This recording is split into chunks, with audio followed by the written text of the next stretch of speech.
မင်္ဂလာပါရှင်ဒီတစ်ခေါက်မှာတော့စီးကွင့်တစ်စောင်းထိုးနီးနှစ်မျိုးကိုမျှဝေပေးသွားမှာဖြစ်ပါတယ်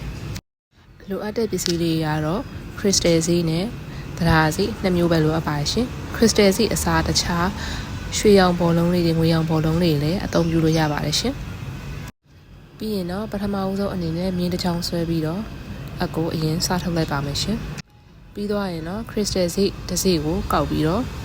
ထိုးလိုက်ပါမယ်ရှင်နောက်တစ်ဆင့်မှာတော့အပ်ကို crystal စီတစ်စီးစာအကွာမှာခွာပြီးတော့အပ်ကိုပြန်ထုတ်ပေးရမှာဖြစ်ပါတယ်ပြီးတော့ရင်တော့ crystal စီတစ်စီးကောက်ပြီးတော့အပ်ကိုပြန်ထိုးလိုက်ပါမယ်ရှင်နောက်တစ်ခေါက်မှာလည်းအပ်ကို crystal စီတစ်စီးစာခွာပြီးတော့ပြန်ထုတ်လိုက်ပါမယ်ရှင်ပြီးတော့ရင် crystal စီနောက်တစ်စီးကောက်မယ်ပြန်ထည့်မယ်အဲ့ဒီအတိုင်းပဲနောက်ပိုင်းအဆင့်တွေကိုလည်း crystal စီတစ်စီးစာခွာပြီးတော့မြင်းချောင်းဆုံးတဲ့အထိဆက်ပြီးထိုးပေးသွားပါရှင်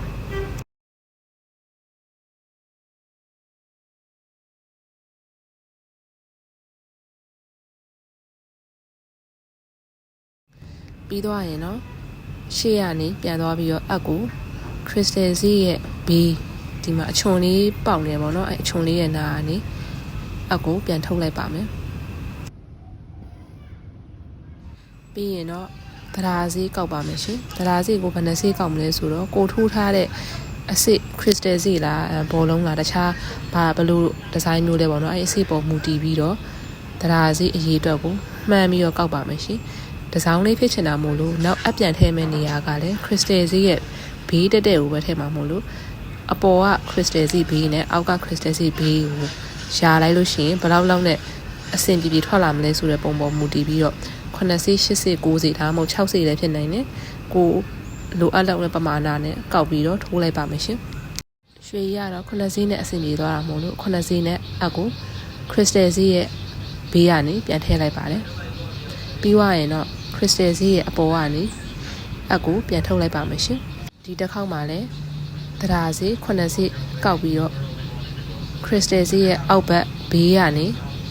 အကိုပြန်ထည့်လိုက်ပါတယ်ရှင်ပြီးရင်တော့နောက်တစ်ဆင့်အနေနဲ့ crystal စီရဲ့အပေါ်ဘေးကနေအကိုပြန်ထုတ်ပြီးတော့တရားစီ9စီကောက်မယ်ပြီးရင်နောက်ထပ် crystal စီရဲ့အောက်ဘက်ဘေးကနေပြီးတော့အကိုပြန်ထည့်လိုက်ပါတယ်ရှင်အဲ့ဒီအတိုင်းပဲနောက်ထပ်အဆင့်တွေကိုလည်း9စီကောက်ပြီးတော့အဲ့ဒီတိုင်းလေးပဲဆက်ထိုးပေးသွားပါရှင်